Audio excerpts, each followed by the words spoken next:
So, but this money is to see what our next direction going to be. So make sure you get your resumes, and that's why I've been doing the segments on building your resume. So you can get your resume out there because I don't, from what people are saying, okay, some jobs may not be hiring, some jobs are hiring. There are still places that are hiring. They are more doing it more virtually. Therefore, which I will have to do a segment on virtual interviews. As you can tell, how I'm looking directly eyeball in this camera. Now, when you're doing an interview, that is not what you do. You want to make sure you look in the camera, but I'll do a different segment on that because I did not title this show interviews, digital interviews.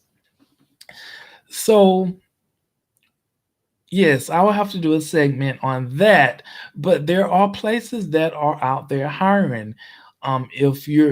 If you're not aware of how to go about looking for jobs, you have places, especially in Georgia, you have um, Indeed, Career Builder. On social media sites, you have keywords, especially on keywords that you can type in on social media sites like Facebook, such as employment, unemployment, especially in Georgia. Type in those keywords, and they'll bring up sites where a lot of people that are on those in those groups, they will post positions that are hiring. I just gave you some information right there because, again, as I said, that is one of my niches. Actually, finding jobs, obtaining jobs, knowing how to interview jobs, and building resumes with jobs as well. And interviews include one on one, one on two, one on three, one on four. That means four people interviewing you at the same time, which some people can find intimidating. So, with that being said, those are some of the key factors. So please, everyone, make sure you get your resume intact and involved. And speaking on resume, our segment on resume building is about education and your professional experience. When you are actually doing your resume, some people pose the question, should I put my education up at the top? That means under your executive summary, or should I put it at the bottom under my professional experiences? Um, Going through different interview phases, different interviews. Some recruiters will state put it at the top. So other your recruiter can see it and the manager can see your education experience. Some recruiters will state put it at the bottom or under your professional experience. Either way, that's what you would do when it comes to your education experience.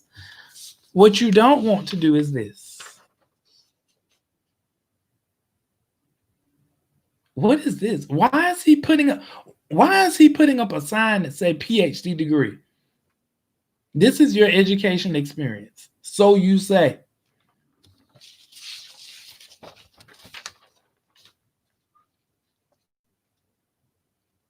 This says master's degree. The first one says PhD degree. This is someone's bachelor's degree that they put up here. Now, the question that you may pose is why is he holding up that piece of papers? Yes, that piece of papers that have degree titles on it. Therefore, please don't make the decision about making up degrees or going out buying them and putting them on your resume because it will get found out. I mean, because I know some people, they really want that director position, and that director position may require a master's, may require a specialist, may require a doctorate, may require a PhD or doctorate. Do not go up there making up stuff, putting it on your resume. It will be found out because what companies do background checks. Some companies do strenuous background, extensive. I'm talking about strenuous, extensive background checks, and they check for that stuff. Some companies ask to see your transcripts to see what schools that you've been to so they can verify. And if they verify that those degrees are not yours, perhaps when you send in those fake degrees or when you send in this degree to the company, Please make sure that you send in a copy of termination papers that are a template, because what you'll be saying and what you should tell them, I am sending you all, this is my fake degree. I put it on my resume and I'm sending it to you all along attached with a template of termination papers. So therefore, I know you all going to terminate me because this is not a legitimate degree. And I just put it on my resume because I went out and bought it from somewhere. Now, let me tell you something just to clarify things. With my educational background, I did not do that. I earned my degrees. I earned my degrees. I took the classes what needed to be taken to get the degrees. Therefore, I stayed in school to obtain them. I'm talking about some of you that feel like you all can go out here and buy degrees and put it on your resume and you think people don't find out about it. See, that's what this segment is about, because some people just think, oh, the resume segment, oh, we know how to do a resume. All you do is you just put your, now some people don't know no better, because some people think they can go out and buy degrees and they can put it on their degree on the education and they think it won't be found out. It will. It will be found out, and you will be found out. And as it goes back into branding. You will be branding that you are a liar. You will be branding you don't have any character. You will be branding you are a fraud. So please, people, when you're doing your resume, I know you want that director position. I know it requires, like, take your butt back to school and get the degrees. Get up off your buttocks and get the degrees. That's too long. I don't feel like going back to school. Okay. Well, don't be applying for jobs that you know you have to have them. Okay. So make sure you actually fill that out properly, because I know some people, in which some people, and I will say some people have taken that route. They chose to go online and buy them some artificial degrees.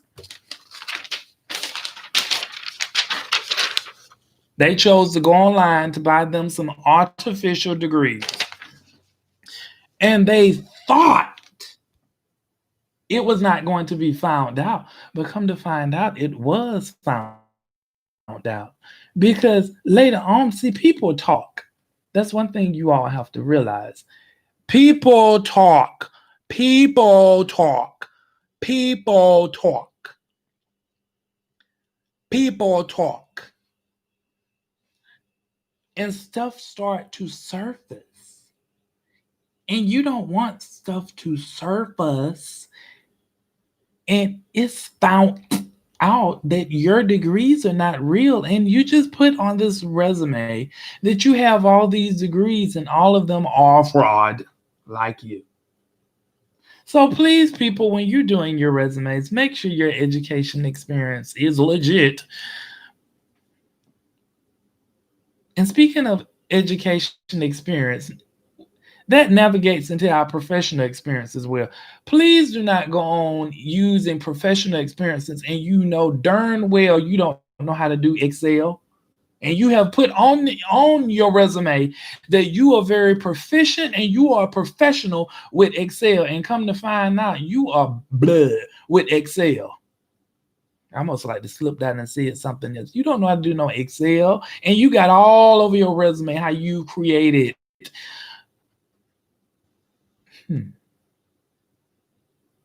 types of charts. You created all these charts, all these types of tables, and you don't even know how to do any of them. So when you're putting together your, make sure you are utilizing your legitimate. So therefore, example, if you have been a personal banker, make sure you are using personal banker points.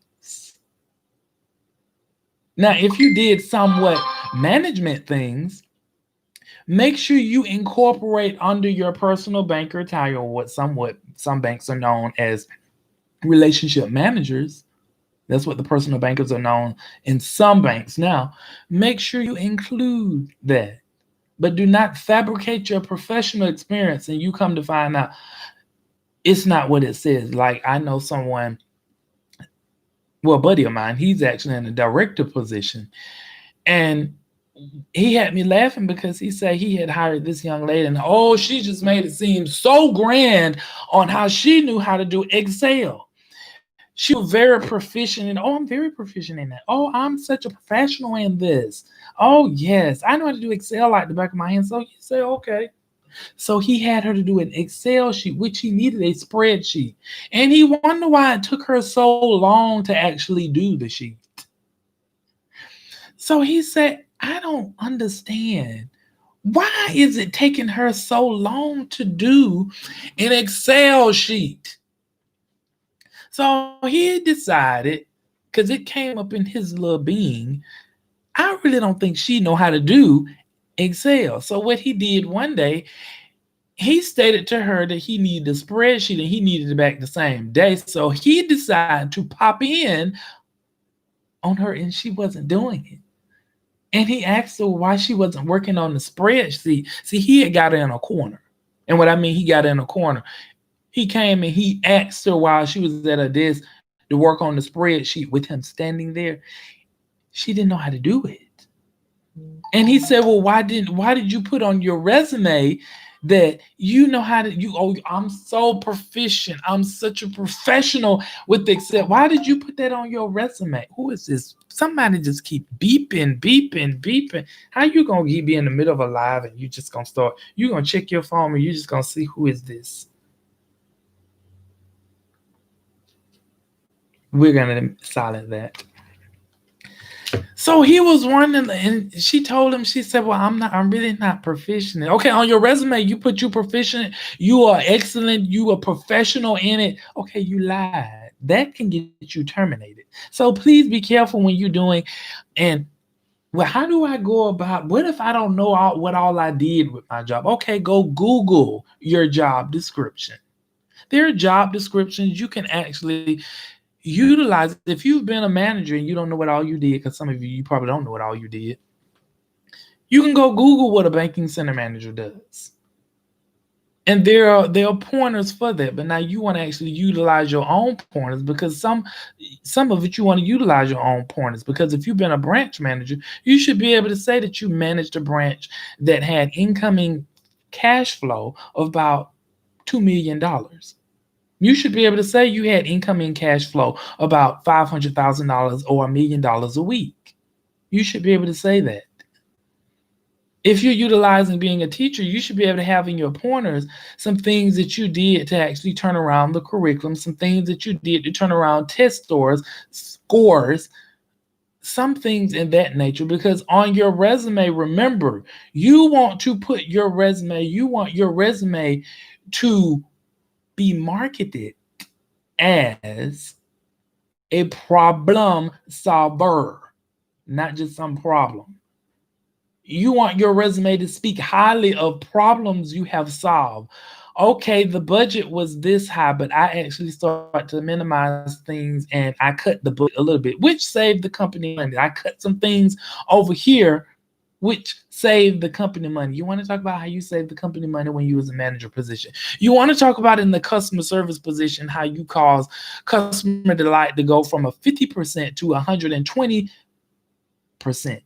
You want to talk about that. You want to talk about, and then that way when you get in a resume and they say, oh, I see what in customer service, you actually, it was 50%, that was in the 50% range, and you got the customer delight up from 50% to over 100. How did you do that? And you could talk about some methods that you use along with tools that you use to do that, along with, especially if you're going for a leadership role, how you coached and mentored others. So all of those are components of creating the perfect resume for someone to hire you. Well, speaking on that note, I think our last component with resume building that we will be talking about will be probably resume building 4, which would be your references. And some people put down there like clubs that they are affiliated with. Your preference, your choice. but you want to make sure you hit the main pointers. Because most managers, they don't care about your clubs that you're affiliated with unless it's simultaneously connected with your job. They don't care about you as in 4-H. They don't care about that. They care about, can you come in and solve a problem when I hire you? Let me look at your job experience. So that's what this segment was about. I hope this segment actually helped you all. And of course, I will probably come along and be doing some segments on mock interviews, because God knows some of you do not know how to interview. Some of you do not know how to come into a interview dress properly. You do not come into an interview, and I'm gonna get into a little snippet part of this. Fellas, when you come into a job interview, it does not matter if you are working at Burger King, if it does not matter if you are working on someone's factory, it does not matter if you're working in a warehouse, it does not matter if you're coming in going to a cup. Make sure you are wearing some dress pants. Depends on the position. Especially 'cause some people think because they're applying for a warehouse or factory job, make sure you wear some casual pants or a dress shirt and a tie. Fellas, if you're going for more professional positions like an accounting, banker, counselor, make sure you wear a nice, suitable tie. Ladies, if you're going to work in a fast food restaurant, make sure you dress nice. Don't go in there dress wearing saran wrap as a dress. When you're going for accounting positions or manager positions, ladies, make sure you go in the dress professionally. Wear some type of pantsuit, a nice dress, something that is suitable for the job. Don't go in your kitchen and put on some saran wrap. You know those dresses that you all wear that show all your shape, all your curves, and all between and all behind. You have to keep it professional. And I think I must do a segment on keeping it professional when going for job interviews, because I don't be knowing what some of y'all be thinking. Because I've seen people come in some of these job interviews and I've had to turn them back around and say, I'm sorry, but you may want to go back home and redress, re-look in the mirror and see what you were wearing. Do you think this is acceptable to be wearing to an interview? Because I thought one time I was actually, there was a young lady, she came in and I had to go get the director, and I knew the director was going to ask me what I thought. And so the lady, she came in like she came in off a strip pole. And I'm like, now I know she knows she's coming for like a recruiter position. So why would she come in here dressed like this? Like she just came off the strip pole dance and she thought that it'd be suitable for her to wear her dress to her interview for a recruiter position. I'll let that sink in. So yes, I'll be doing a segment on that. Some people, they don't know how to. You would think some people know how to dress for an interview, but some people don't know how to dress for an interview. I'm sorry, they don't. Some people need guidance. Some people think they should wear jeans when they come in for a teacher position. When they do that at, people just think they can just do anything these days. All right, people.